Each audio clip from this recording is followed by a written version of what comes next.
नमस्कार मंडळी, आज आपण बनवणार आहोत आपल्या सगळ्यांचा आवडता सुगंधाने भूक वाढवणारा असा स्वादिष्ट नारळी भात. नारळी भात हा नारळी पौर्णिमेला बनवला जातो आणि म्हणजेच रक्षाबंधनला. नारळाची खास चव आणि गुळाचा गोडवा आणि वेलचीची सुगंध हे सगळे जर एकत्र आलं ना, नारळी भाताची चव अशी अप्रतिम ना की दुप्पटच वाढवते. आणि सगळ्यात खास गोष्ट म्हणजे हा नारळी भात बनवायचा ना अजिबात कठीण नाही आहे. काही मी तुम्हाला टिप्स सांगणार आहे. मोकळा भात कसा बनवायचा एकदम फडफडीत आणि परफेक्ट पद्धत मी तुम्हाला सांगणार आहे. तर तुम्हाला व्हिडिओ शेवटपर्यंत नक्की बघायचा आहे, कुठे स्क्रिप्ट करायचा नाही आहे. स्टेप बाय स्टेप तुम्हाला सांगणार आहे, छोट्या छोट्या टिप पण सांगणार आहे. आणि तुम्ही जर एक वेळा जर बनवला ना, नारळी पौर्णिमा असो की नसो, तुम्ही हा भात नक्की बनवून खाणार आहे. तर चला बनवायला स्टार्ट करूया. सगळ्यात आधी 1 कप तांदूळ घेतला आहे. हा मी बासमतीवाला तांदूळ घेतला आहे, जो थोडा लालसर असतो ना तो वाला घेतला आहे. तुम्ही कुठला पण घेऊ शकता, फक्त इतकं लक्ष ठेवा की तांदूळ जुना घ्या, नवीन तांदूळ घेऊ नका. त्यानंतर याला धुवायचं आहे व्यवस्थित. तर मी याला छानपैकी एकदम 2-3 पाण्याने धुणार आहे.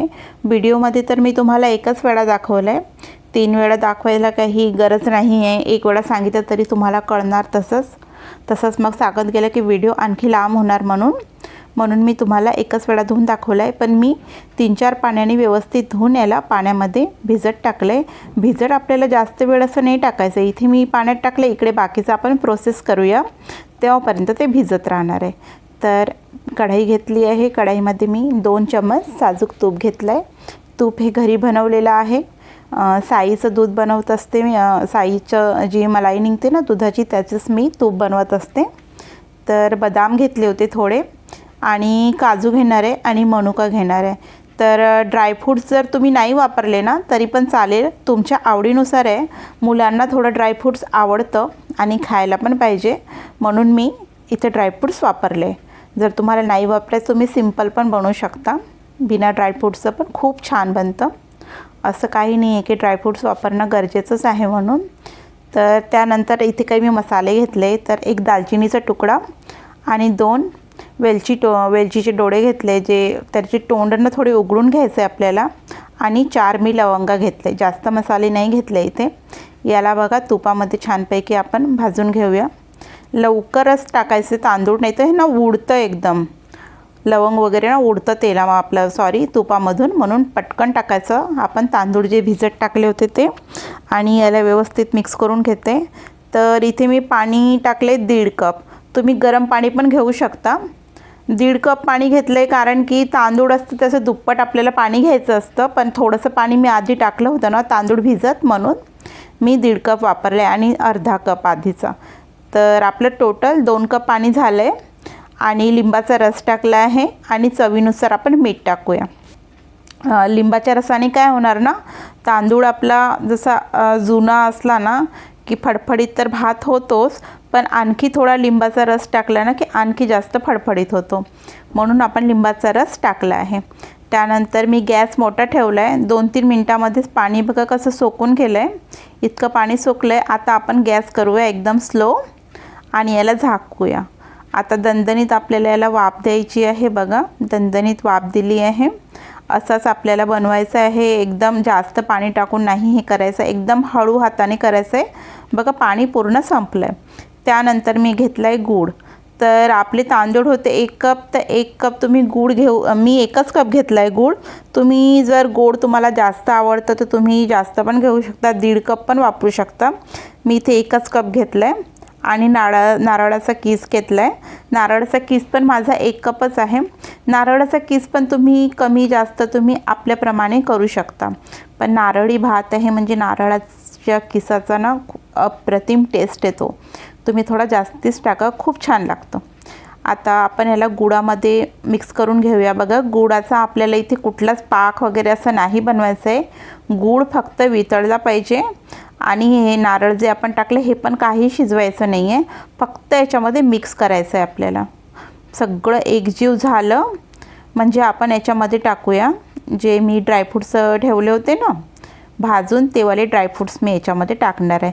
तुम्ही इथे विलायचीची आणखी थोडीशी पावडर पण टाकू शकता.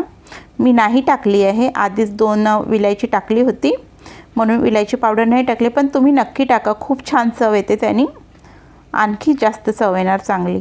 आता ते आपलं व्यवस्थित आपण हे करून घेतलं होतं ना, तर आता हे आपलं भात आहे, जो भात आपण शिजून घेतला होता त्याच्यामध्ये याला टाकायचं आहे आपल्याला. आणि थोडंसं केसरचं पाणी मी ठेवलं होतं, आपण दुधामध्ये पण ठेवू शकतो. केसरच्या पाण्याने काही इथे कलर वगैरे काही येणार नाही आहे, कारण की गुळाचा आपण टाकलं आहे तर गुळाचाच कलर बनणार आहे. फक्त टेस्टसाठी मी टाकलं आहे. केसरचा टेस्ट खूप छान येतो म्हणून तुम्ही नक्की टाका. आपण इथे व्यवस्थित मिक्स करून घेतलं आहे आणि याला ढाकण ठेवून गॅस मी मोठा ठेवला आहे, म्हणजे सगळं व्यवस्थित मिक्स होणार आणि गुळाचं जे पण थोडंसं पाणी जे सुटलं आहे ना, ते पण पाणी याच्यामध्ये एकदम आटून जाणार आहे आणि खूपच छान एकदम सुटसुटीत आपला नारळी भात इथे बनला आहे. तुम्ही बघू शकता. ह्याच पद्धतीने तुम्ही बनवा आणि नक्की सांगा मला की तुमचा नारळी भात कसा झाला होता. तर त्यानंतर मी घेतलं इथे एक केळीचं पान आणि त्या केळीच्या पानावर मी तुम्हाला टाकून दाखवते. आपण नैवेद्य जेव्हा वगैरे दाखवतो तेव्हा आपण केळीच्या पानातच असं टाकतो.